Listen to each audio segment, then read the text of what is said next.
Les autorités ont introduit en République centrafricaine dans la loi de finances de 2024 un certain nombre d'innovations, dont celle qui met fin à toutes les exonérations sur le riz et la farine. L'objectif est d'atteindre des recettes intérieures de 160 milliards de francs CFA en 2024, après 140 milliards de francs CFA en 2023. Le président de la République, Faustin Archange Touadéra, a instruit le gouvernement de continuer de travailler en bonne intelligence avec les partenaires techniques et financiers pour poursuivre le chantier des réformes restantes, notamment une meilleure collecte des droits et impôts afin de sécuriser les recettes de l'État.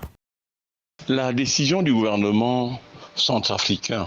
de fiscaliser le blé, le riz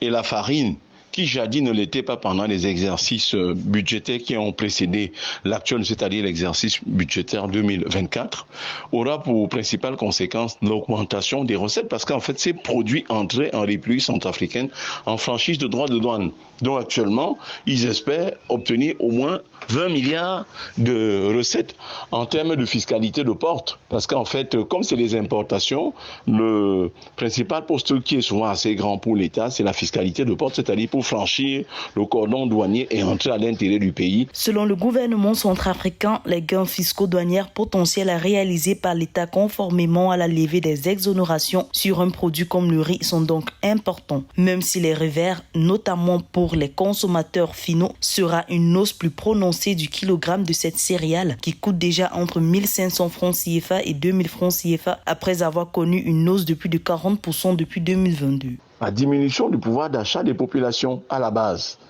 Les gens qui avaient l'habitude d'acheter 1 kg de riz par exemple à 500 ou 600 francs seront désormais obligés de chercher un peu 2, 3, 4 ou 6 francs ou 10 francs ou 20 francs ou 50 voire 100 francs supplémentaires ailleurs pour majorer sur leur budget qui jadis était dédié à l'achat des céréales à l'intérieur de la maison, à l'intérieur des ménages. Donc voilà l'autre conséquence, c'est-à-dire la cherté du